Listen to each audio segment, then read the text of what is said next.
Hey, this is CB Smallwood, and you're watching Wildcat Behind the Page.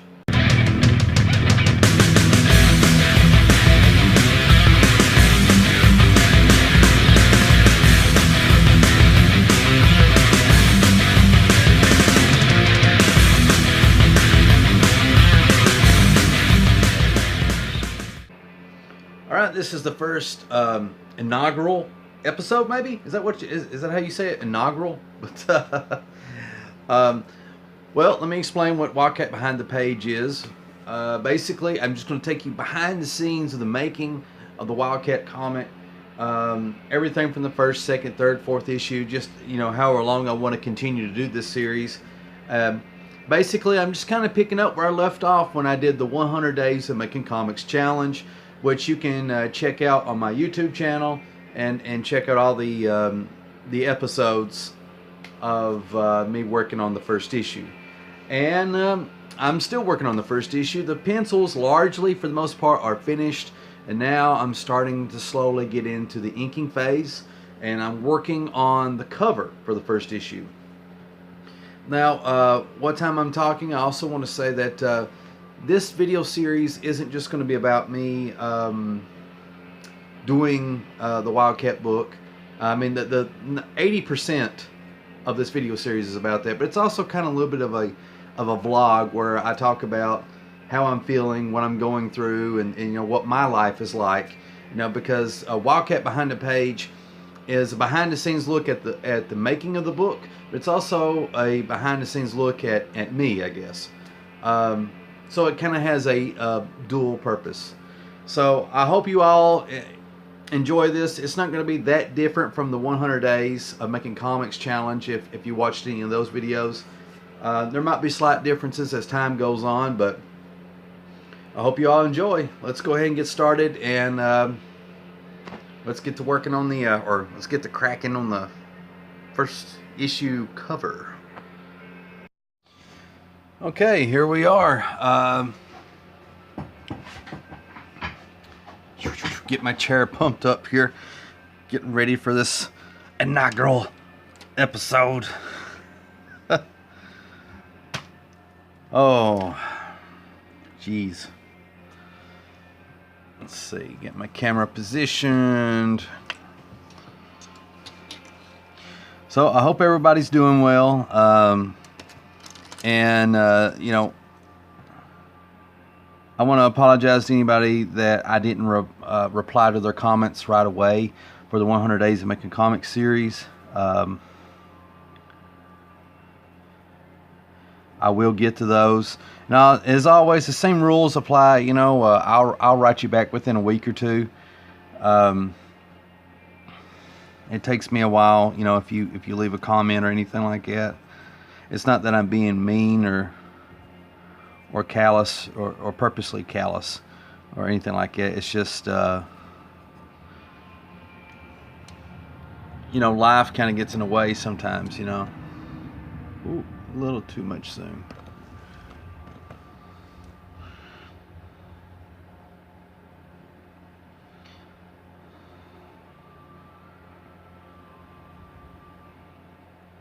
I am so looking forward to getting back in a groove of filming. After taking sort of a long sabbatical, I guess.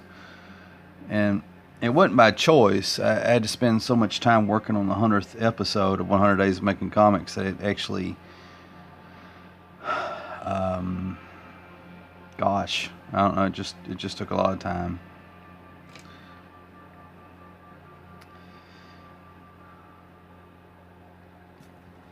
Now, what you're looking at here, for those that don't know, this is going to be the cover to the first issue of Wildcat.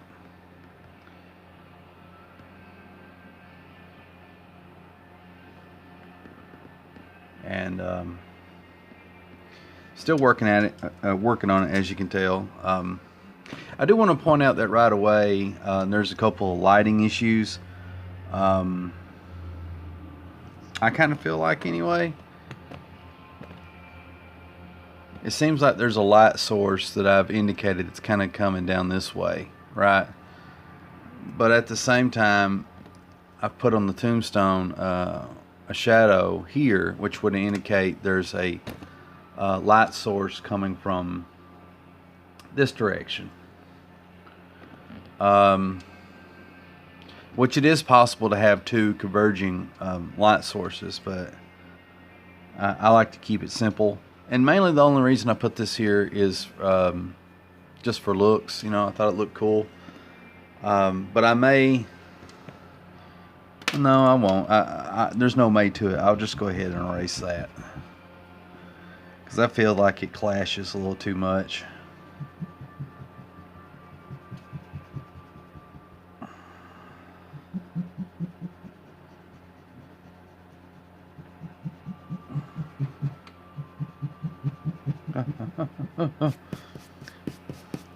Kind of sounds like a dog whimpering when you use the eraser.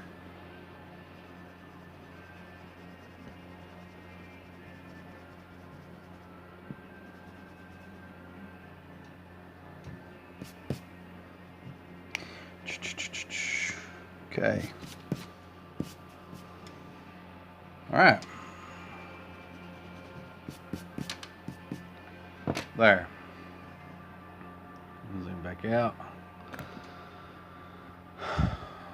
Okay, now I've got one light source, light coming from this way, creating shadows on this side, so much better.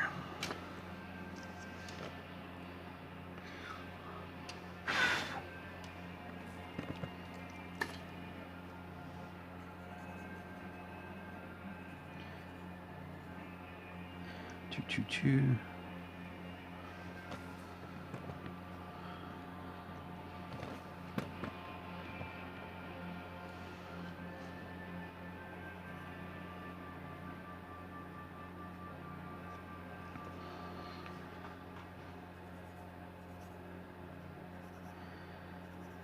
In what time I'm thinking about it, I'm pretty close to, well, actually I could start scripting the first issue anytime. Now, some people, you know, when they do their writing, you know, maybe they do their scripts fairly early on, but I like to look at the art first and let the art kind of dictate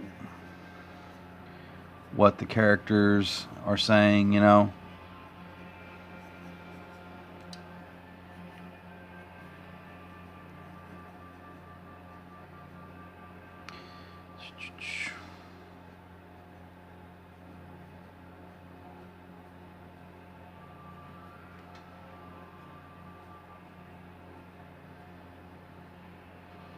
That's kind of a cool looking tree so far.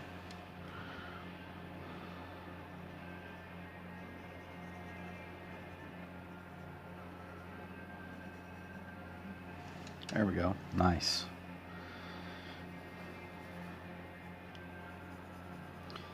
Alrighty.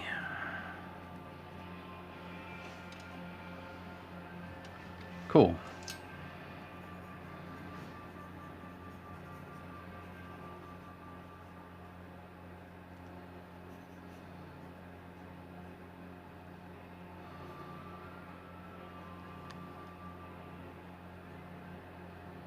You know, this might not seem like, oh shucks, you can't even see what I'm doing. This might not seem,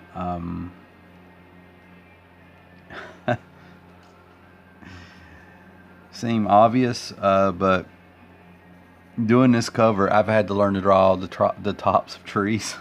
I know it sounds stupid, but like, I've drawn like a buttload of trees in what time I've been working on this comic. But because of like how far away this perspective is, it causes me to have to actually draw from top to bottom a whole tree. And so what time I've been working on this, I've been figuring out how to do that. You know, essentially, like you get the stem of the tree and you get the branches that come out.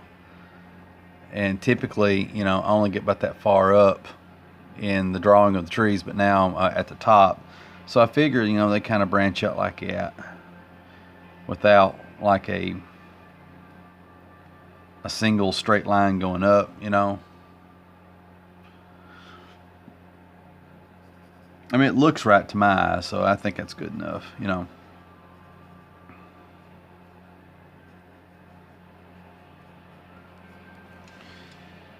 All right. Let me zoom out here.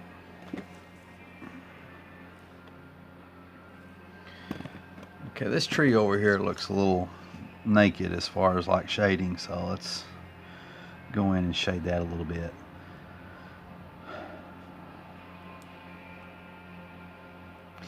And I was thinking, you know, it's going to take me a little bit to get back in the groove of filming and uploading on a regular basis, you know, which I will at least do it once a week or more, depending. And, you know, so just kind of bear with me as we move along in this video series.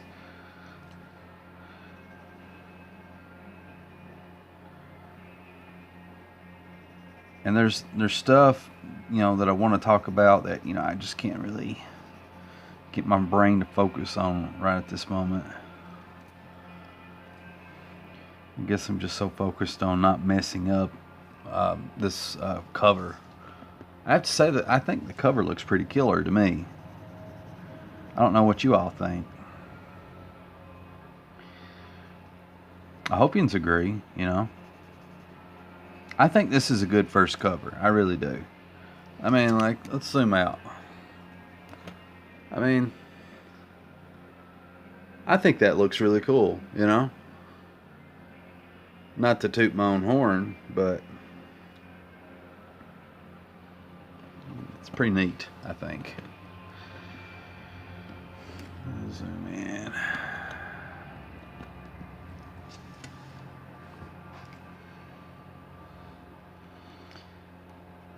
I'm just using a regular 0.9, I guess, millimeter pencil, which is like really huge lead. I think the thing I like about using that large size type of lead is it's just ready to go, you know, with pencil work. Then I like to use this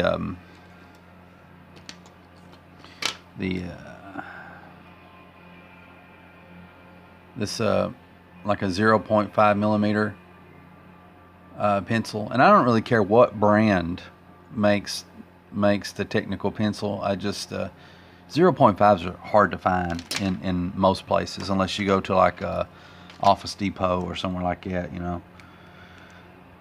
And then for just kind of in between details, this can do fine points, but 0.7.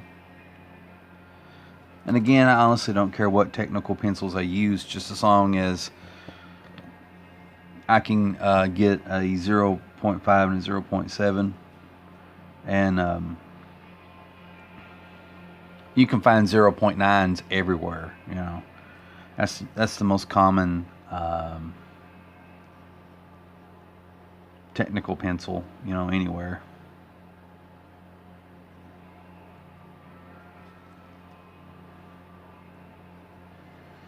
And with this 0.9, I find it easier to kind of shade things too with it.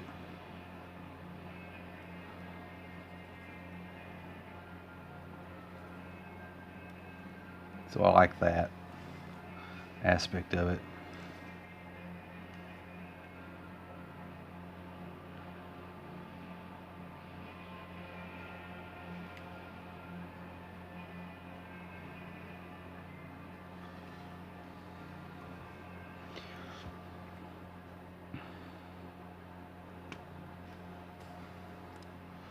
Trying to give this hillside a little bit more texture.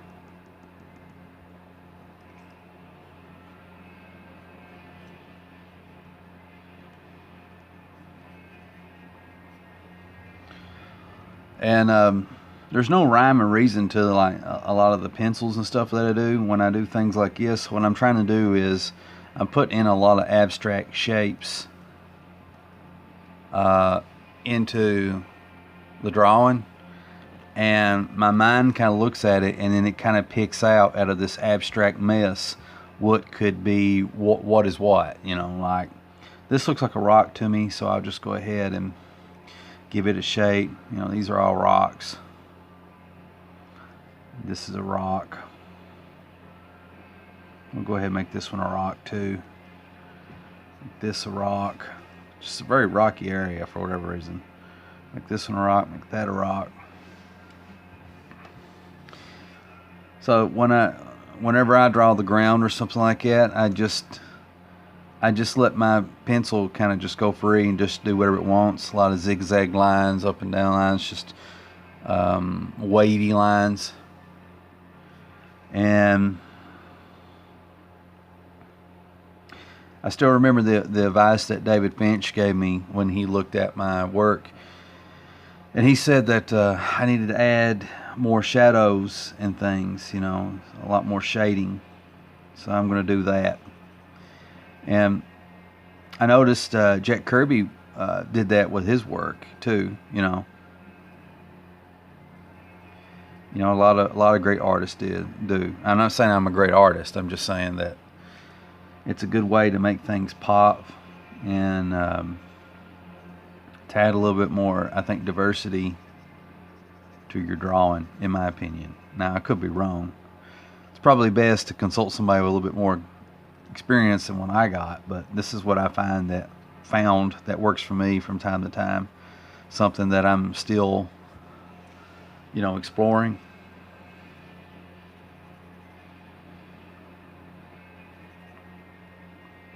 Okay. All right. That looks pretty cool. Now, since there's a discrepancy between these two shadings, I'm just going to go ahead and shade this in kind of dark, so that way they'll match more.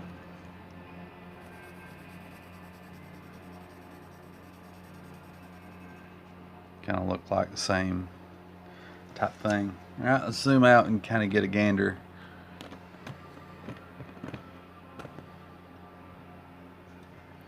All right, I like how that's looking so far. Okay, I think for the next episode, I'm going to wrap this up. But for the next episode, I think what I'm going to do is I'm going to start doing kind of like speed art videos where I speed up the video and then I'll just record narration over top of it, so that way you'll see a lot more stuff done and you'll still get my useless thoughts, I guess. I really appreciate everybody taking the time to watch this video and checking out everything I did on the hundreds, and I hope you stick with me for Wildcat Behind the Page. Lots of cool stuff coming up. You know, hopefully we'll start to get to the inks, and then at some point we'll get to the script, and then into letters and colors and all this good stuff. And so stay tuned for that. So there you have it. First episode in the can, ready to send it on its way into the World Wide Web and all that good stuff. I did have a couple of questions that were posed to me like about a month ago maybe, and my internet is down right now as of this recording, and so I'm not able to really pull up what those questions were, so I'll just have to do these from memory. But the questions that got asked were about Wildcat and the fox. The first question was, does the fox have a name? Yes, I do have a name in mind. Her name, as of right now, is Meg or Megan. Last name is kind of tentative, but that's her name. The reason that she goes by Fox, it's more of a nickname, and because she wears the Fox hoodie all the time, so that's kind of how she got that the nickname. And also because she's kind of sly and clever, you know, in a Bugs Bunny sort of way. Okay, and then there was some Wildcat questions that if I can remember. Why does he have the rock arm? Um, I don't want to give that away, but what I have in mind is the rock arm is not something that is natural. That's something that has happened to him one way or another. Okay, um, and the thing to keep in mind is all of you are seeing Wildcat for the first time, but in the universe that I'm creating, Wildcat's been around for a very long time, and he's had a lot of adventures and mishaps for, probably many decades, and so he's collected quite a few scars and interesting things that make him him. The only trouble is, and this is part of the mystery of Wildcat, is something happened to him to where he was, a bunch of people tried to kill him and bury him. That's the reason he's in the cemetery. They thought he was dead. He's been in a grave for 10 years. And in the first issue, the grave gets disturbed, and out he comes. But the thing is, because he either got shot in the head or really hard blunt to the head. I mean, his brains got blown out, the big chunk of his brains. So his brain has actually grown back in the 10 years since he's been in the grave. And the thing is, a lot of those memories are gone of who he was. So he doesn't remember his name. He doesn't remember anything about who he is and where he's been. He does have fragments and little bits that come back to him here and there, but for the most part, most of those memories are permanently gone. And the interesting thing about this series is, as it progresses, a lot of people, once they find out that he's alive, they'll come back into his life, and they will introduce those pieces that are missing, whether he wants them to or not, because Wildcat was not a nice guy in his prior life. And so there's things that he has to make amends for. Maybe he will, maybe he won't. And there's things that he has to correct. Maybe he will, maybe he won't. And then there's this new life that he's taking on. What will this new life be? And that's part of the story that I want to tell. And also, it's kind of a story a little bit about the fox and the life that she lives, and how these two totally different characters, in a sense of the lives that they live, and how they, merge together to tell this interesting story, And let's see, what was the other question? What's the deal with the metal eye? The metal eye, I think I will answer like 60 or 70% of what's the deal with the metal eye in the second issue. Hopefully. No later than the third. Because you see in the first issue, the metal eye comes out, and it's got spider metal legs, and it goes out the window and shoots a beam and then crawls back into his head. I can say, though, that the metal eye is something that he acquired in his prior life. And I'm going to answer that hopefully in the second issue, And there's all kinds of cool stuff that I had in mind for the metal eye, but I don't know if I'm going to be able to do it all, because I don't want to make it too complicated. And you can't really tell, but like he has golden claws, so that there's a backstory to that too. As far as to why he has gray skin, well, I will say that it's something else that makes him different. It's not something that he's acquired through his journey, but I believe his gray skin he was born that way. He was born with gray skin.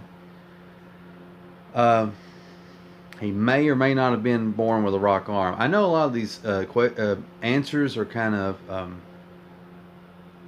ambiguous. Is that the right word? A lot of these answers are kind of not full-blown answers, but every one of these things is actually a really cool thing about his backstory, and I don't want to ruin that.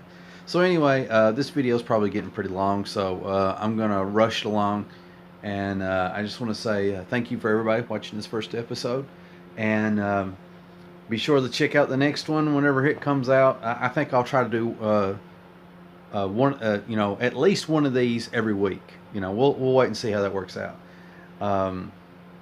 Maybe more. Really, it just depends. Thank you for watching. If you want to support this channel and if you really enjoyed this video, just please give it a thumbs up. And if you really enjoy this content, please remember to subscribe and follow, so that way you'll be kept up to date to all the latest videos that I got coming out. As always, this is CB Smallwood, and you've been watching Wildcat Behind the Page, and I will see you in the next video.